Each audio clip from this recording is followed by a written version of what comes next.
Hello అండి, welcome back to my channel JSM motive. ఇవాల్టి video వచ్చేసరికి జీవితంలో కష్టాలు అనేవి ప్రతి ఒక్కరికి వస్తూనే ఉంటాయి.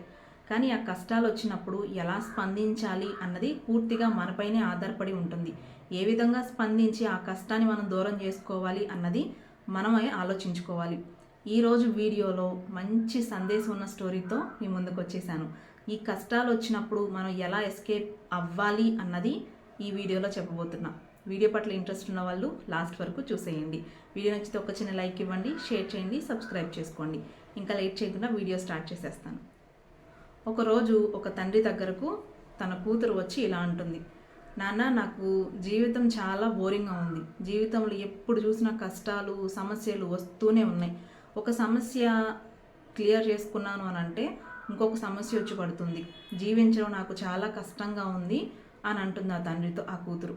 ఆ తండ్రి ఒక్క మాట కూడా మాట్లాడనమాట. ఏ సమాధానం తన కూతురికి చెప్పడు. ఆ తండ్రి వచ్చేసరికి వంట మనిషి, అంటే షెఫ్ అనమాట. సో తను నేరుగా తన కూతుర్ని తీసుకుని వంటగదిలోకి వెళ్తాడు. ఒక్క మాట కూడా మాట్లాడు. 3 పాత్రలను తీసుకుంటాడు. ఆ 3 పాత్రలకి నిండా వాటర్ని అయితే తీసుకుంటాడు. తీసుకుని ఈ 3 గిన్నెలని తీసుకెళ్ళి స్టవ్ ఆన్ చేసి స్టవ్ మీద పెడతాడు. స్టవ్ మీద పెట్టి ఒక పాత్రలో బంగాళదుంపలు, ఇంకొక పాత్రలో కోడిగుడ్లు, ఇంకొక దాంట్లో కాఫీ బీన్స్ వేస్తాడు. వేసి ఈ 3ంటిని కూడా 20 నిమిషాల పాటు మరిగిస్తాడనమాట. 20 నిమిషాలు కంప్లీట్ అయిపోయిన తర్వాత ఆమె తన కూతురుతో అంటాడు, నువ్వు ఈ 3ంటిని తీసి 3 పాత్రలో వెయ్యి అని. బంగాళదుంపలు తీసి ఒక గిన్నెలో వేస్తుంది తను, గుడ్లను తీసి ఇంకొక గిన్నెలో వేస్తుంది, కాఫీనేమో ఇంకొక కప్లో పోస్తుంది. అప్పుడు తండ్రి తన కూతుర్ని అంటాడు, ఈ 3ంటిని నువ్వు ఏమి గమనించావు, ఏ తేడాని నువ్వు ఈ 3ంటిలో గమనించావు అని అంటాడు. తను నేనేమి గమనించలేదు అని అంటుంది. సరిగ్గా చూడు, దగ్గరగా చూసి పట్టుకుని నువ్వు ఏం గమనించావో చెప్పు అని అడుగుతాడు ఆ తండ్రి.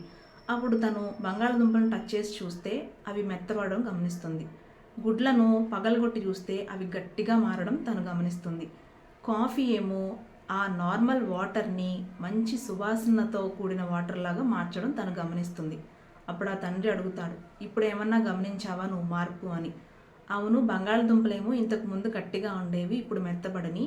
కోడిగుడ్డేమో చాలా తేలికగా, అంటే కింద పడితే పగిలిపోయేలా ఉండేది, ఇప్పుడు చాలా స్ట్రాంగ్గా మారింది. అలానే మామూలుగా ఉండే కాఫీ వాటర్ని కూడా చాలా సువాసనతో మార్చేసుకుంది అని తను చెప్తుందన్నమాట నవ్వుతూ.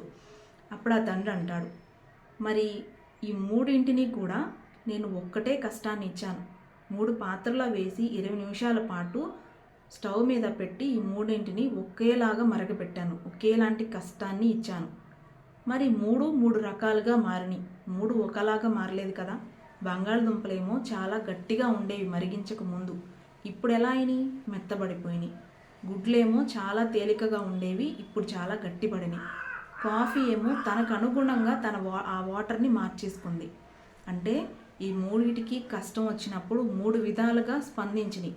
మరి నువ్వే విధంగా స్పందిస్తావు? నీ కష్టం వచ్చినప్పుడు బంగాళదుంపలా మెత్తబడిపోతావా, గుడ్డులా స్ట్రాంగ్ అవుతావా, కాఫీలాగా నీకు అనుగుణంగా కష్టాన్ని మార్చుకుంటావా అని అడిగాడనమాట కదా. జీవితంలో ప్రతి ఒక్కరికి కష్టాలన్నవి మామూలే, ఎప్పుడూ చుట్టం చూపుగా వచ్చి పోతూనే ఉంటాయి. ప్రతి ఒక్క జీవితంలో కష్టాలు వచ్చినాయి అని భయపడిపోయి ఆ కష్టాలకి మనం పారిపోతూ ఉంటే మనకి వెంటాడుతూనే ఉంటాయి, ఎప్పుడు మనల్ని వదిలిపెట్టవు కదా. కాబట్టి కష్టాలు వచ్చినప్పుడు మన చుట్టూ ఉండే పరిస్థితులు ఎలా ఉన్నాయి, మనకు జరిగే విషయాలు ఏంటి అన్నదానికంటే మనం ఎలా స్పందిస్తున్నాం ఆ కష్టాలను బట్టి అన్నదే ముఖ్యం. కాబట్టి మీరు గుడ్డులా అవుతారా, బంగాళదుంపలా మారుతారా, కాఫీలాగా మారుతారా? ఎలా మారుతారో అన్నది నాకు కామెంట్ చేసి చెప్పండి. అలానే ఈ స్టోరీ మీకు ఎలా అనిపించిందో మీ యొక్క విలువైన సమాచారాన్ని కామెంట్స్ ద్వారా తెలియజేయండి. వీడియో నచ్చితే లైక్ చేయండి ఖచ్చితంగా, అలానే షేర్ చేయండి. ఇలాంటి మోర్ ఇంట్రెస్టింగ్ వీడియోస్ కోసం మన ఛానల్ని సబ్స్క్రైబ్ చేసుకోండి. మరో ఇంట్రెస్టింగ్ వీడియోతో మీ ముందుంటాను. అంతవరకు నమస్తే అండి. వీడియోని లాస్ట్ వరకు చూసిన వాళ్ళందరికీ కూడా థ్యాంక్స్ ఫర్ వాచింగ్.